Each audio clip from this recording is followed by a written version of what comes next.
Hey everyone, it's me, Regina Hassan, your host for the Pregnant with Purpose podcast. Welcome back to a great episode. As you know, this season we're focusing on challenges and overcoming.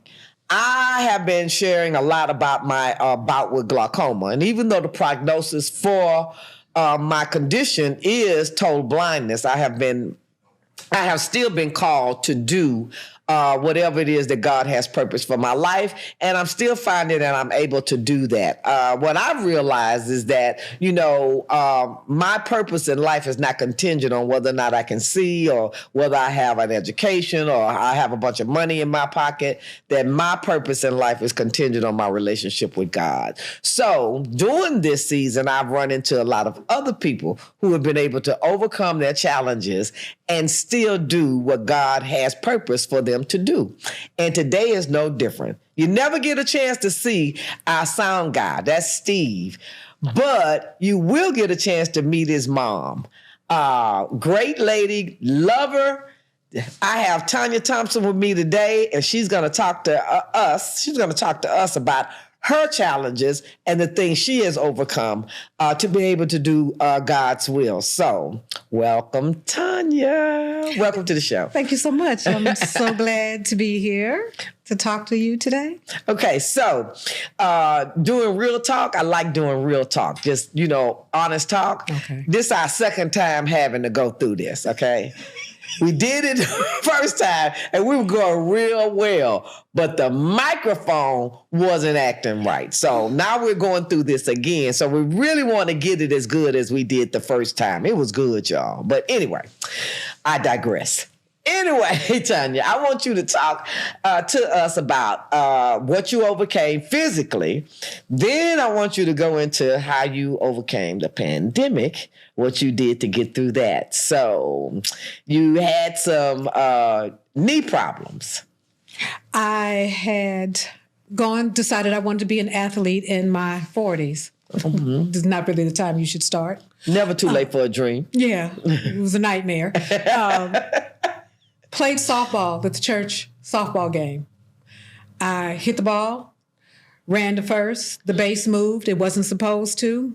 Knee went, and I hit the ground. Mm-hmm. I finished the game. I think that's quite admirable. But I do too. Ended up in the emergency room later on that afternoon with the ACL and MCL tear. And so had to have both of those repaired.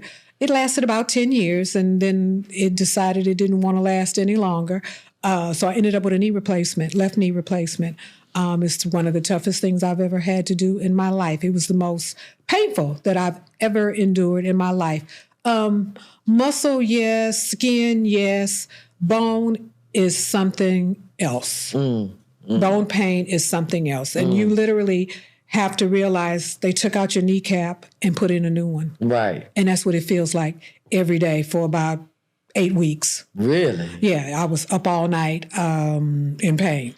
Wow. So it was pretty tough having to go to rehab and suffer through rehab because you have to move. You can't lay there and just be in pain. You have to get up and go to rehab. You have to practice your rehab exercises at home 3 and 4 times a day. So those brought lots of tears. And then I've had the nerve condition to where your nerves get kind of messed up or kind of confused to where they start to tingle and they become very, very sensitive.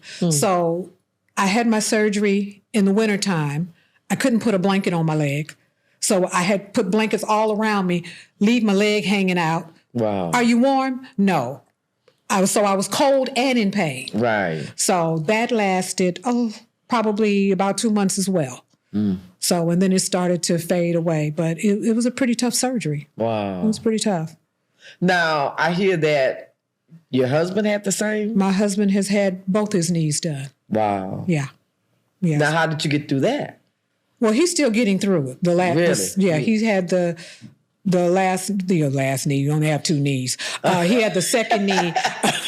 He had the second knee August the 3rd. So he's still recovering. He's still recovering. So yeah, it takes about a good 8, 9 months to where those sharp pains disappear and where the sensitivity disappears. And so it's a pretty tough surgery. It was ongoing. So tell me, because, people deal with pain. You have a high threshold for pain or?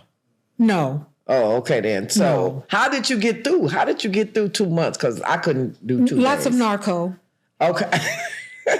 Lots of narco. Okay. Lots okay. of narco. Lots of Lyrica because of the pain from the nerve condition. Okay. So okay. I had to balance the Lyrica and the narco and all of that to make sure that I stayed as pain-free as possible, and which, of course, you don't ever become, it was never pain-free.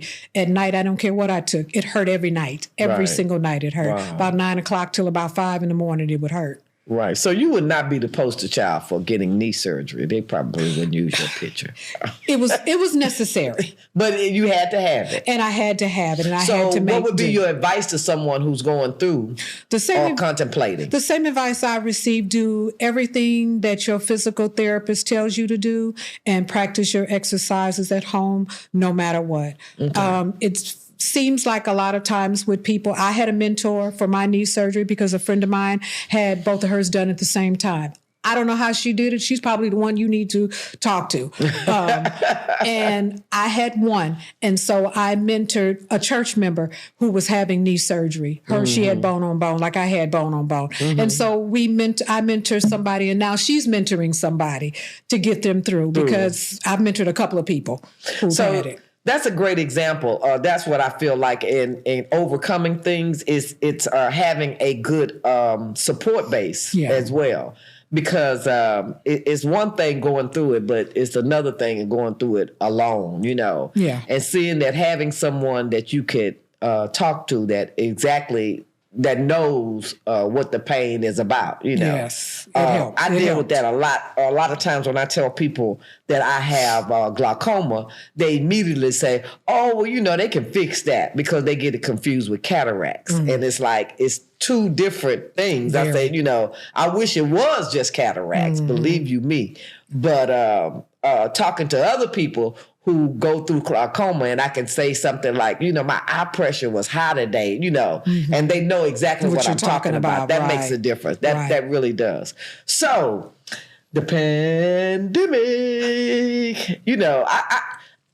I have to say this, I don't think that anybody that was not affected in some shape, form, or fashion by the pandemic. And I'm reading this book, called Dare to Shift, and the gentleman is talking about us doing things differently, and he writes in the book that he saw a T-shirt that says normal isn't coming back, but Jesus is. And That makes sense. And I think that for so many of us who may have been searching for normal back, I don't think I was, because I've never been a fan of normal. Right. I was told a long time ago it was a setting on a washing machine. So I've never, been one of those that's been like, I need to put that on a T-shirt. Okay, I can't get back to, when are we going to go back to normal? I knew that there were some things that were going on in my life personally that I didn't want to come back to that again, Right. And I knew it'll never be the same again. So how did you, what did you encounter during that time? I was glad that I was retired.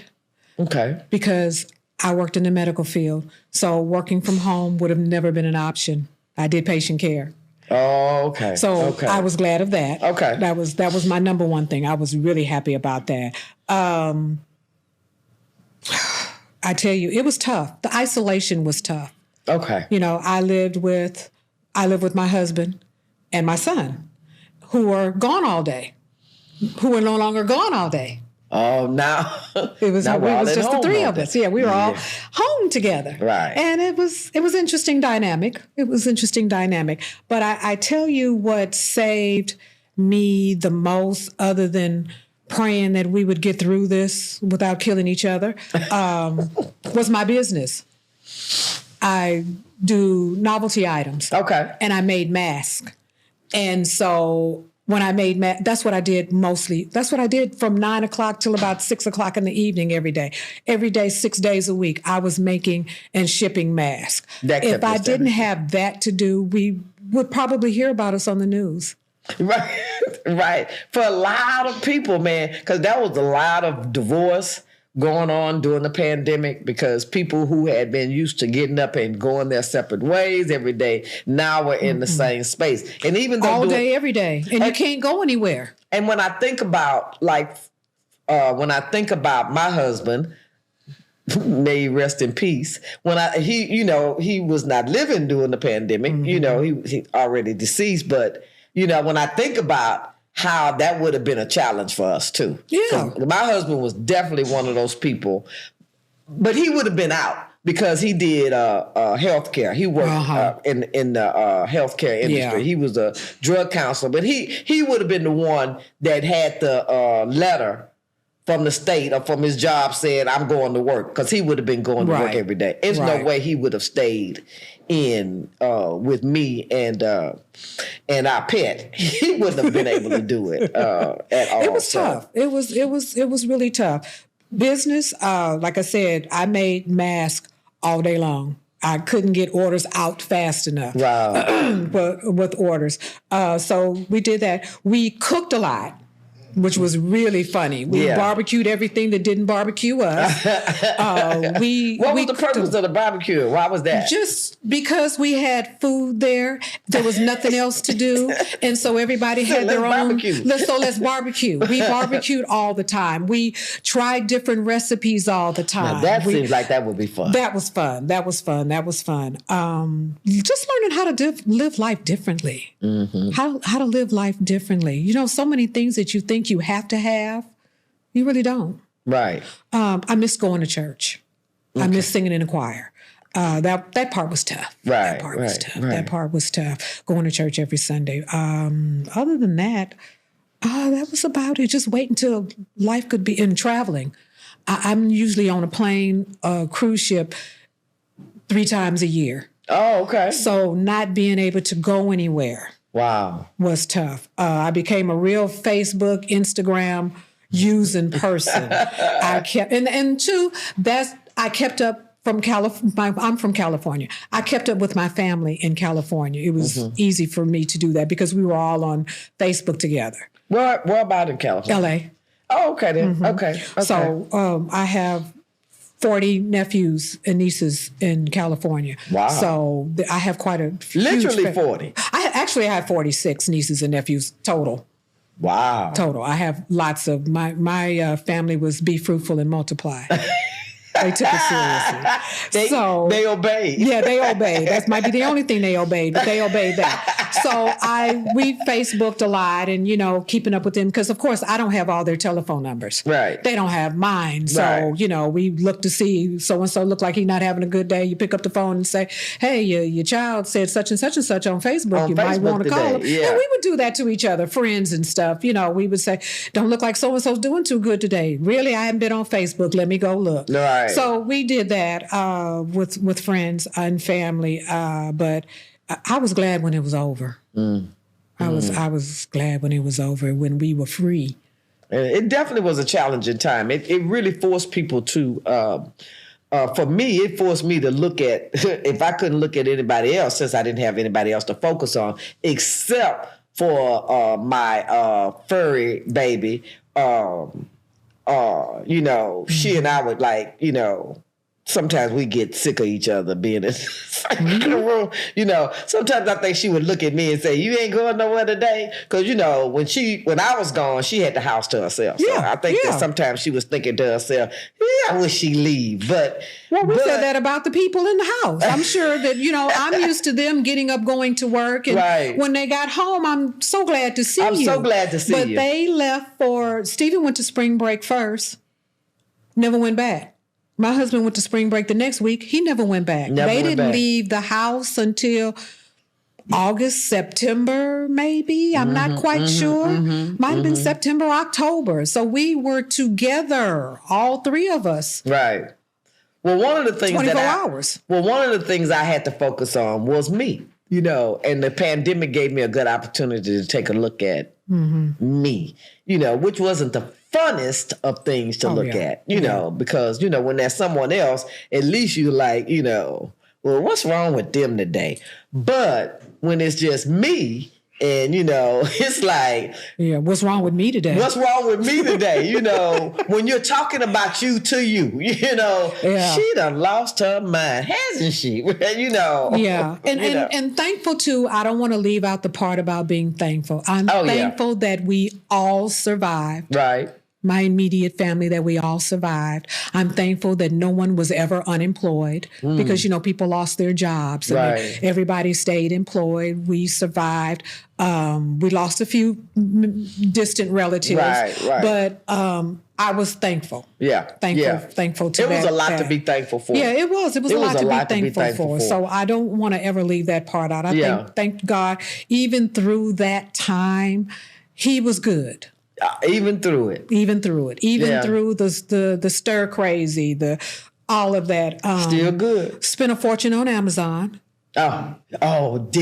Didn't we? Amazon became... I absolutely loved Amazon. And Amazon feeds into your instant gratification. When you did, because I'm sitting there going, well, I can't go on vacation and spend a couple of $1,000, so let me buy this. And it'll be here tomorrow. Was the best thing. Nothing better than Amazon Prime. Nothing better. Oh, my God. Amazon Prime was wonderful. I mean, and keeps you informed. Hey, your package is just shipped. It'll be there. It's 10 stops away. Exactly. That was my favorite. Exactly. Yeah. So we surviving the pandemic in the best way we know how. You're right. I shopped. It was still a lot to be, I had just moved into the complex where I stay now, and that's when the freeze came, the hard freeze came.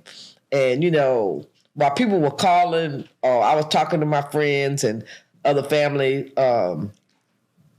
and they were talking about how they didn't have electricity, and they were doing that rolling blackout, and then they turned the electricity off. Yeah. Well, where I lived, for some reason, we never were without electricity. The whole entire time. We didn't have it 23. We went 23 hours without it. Never went out of. At one point, I started having survivor's remorse. I would feel so bad. People would just like, we were so cold last night, and I was like, well, I don't know what you're talking about. I wasn't, Yeah. I kept waiting for it. I would tell my furry baby, her name was Ebony. I said, Ebony, it's gonna come tonight, I'm sure. So I kept a lamp by the bed, and it's gonna be cold, so let's get, never did it happen. And I tell people when they complain about the place where I live right now, when I hear people complain, baby, I say what you want to. I say, but you ain't going from there. I say, not to have to spend, one night being cold or without electric. Man, we didn't. I mean, I kept waiting for the lights. I would turn off all the lights in anticipation of the lights being turned off. Yeah, that was a really peculiar time. That was the week before my daughter's wedding. Oh, wow. We had the wedding showers that Saturday. It was hilarious. The wedding shower was the Saturday, or the 2 Saturdays before, or the Saturday before. I think it was the Saturday before.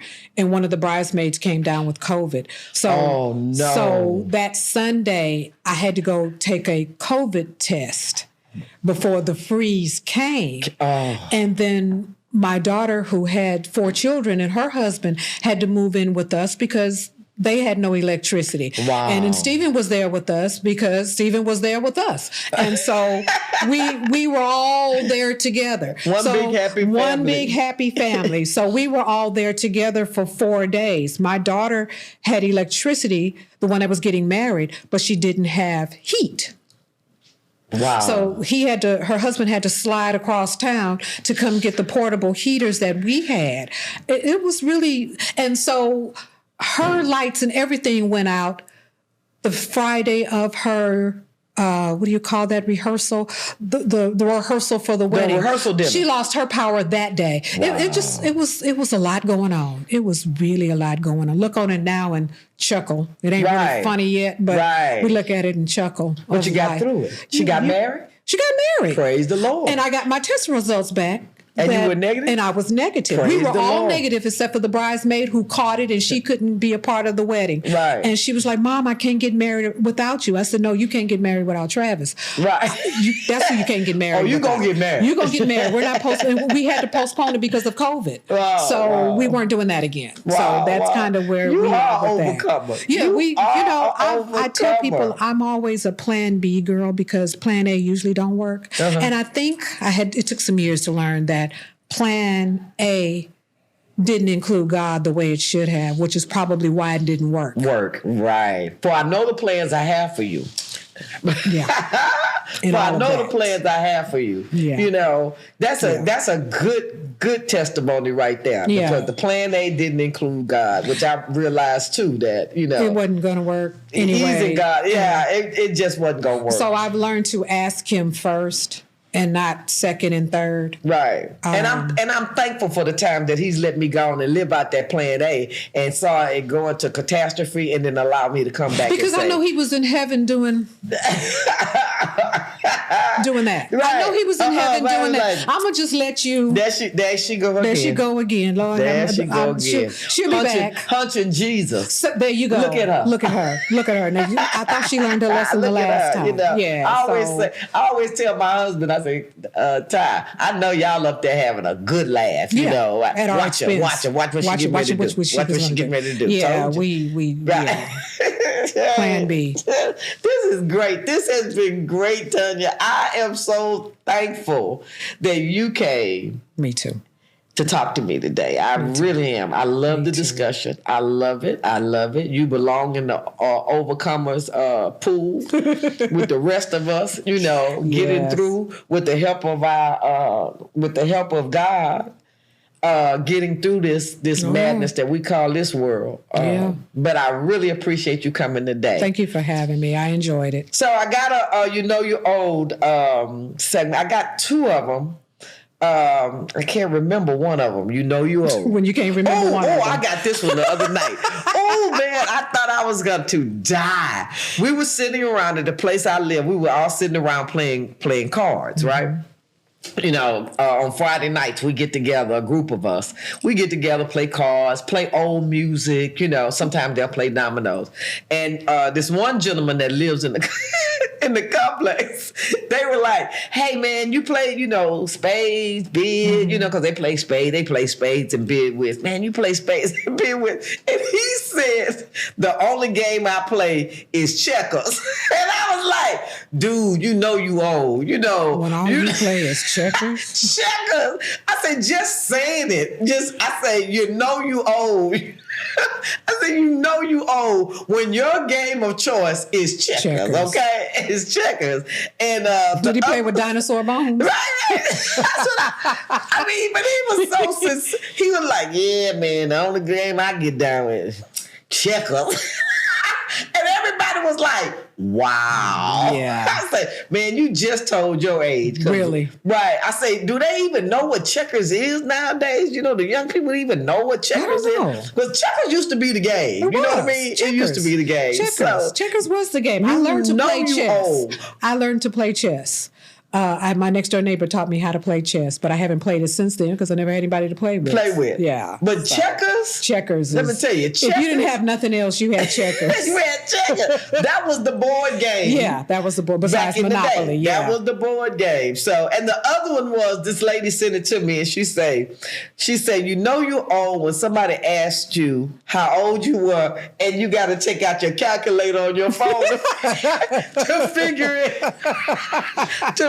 out. That was from Barbara, y'all. That was from Barbara. Thank you, Barbara. Right. Thanks, Barbara. And thanks, Alonzo. That was great. I love the checker one. So, well, anyway, that wraps up another episode of Pregnant with Purpose. I'm so glad you joined me. And you know how I like to say it. If you're not dead, God's not done. See you. Bye.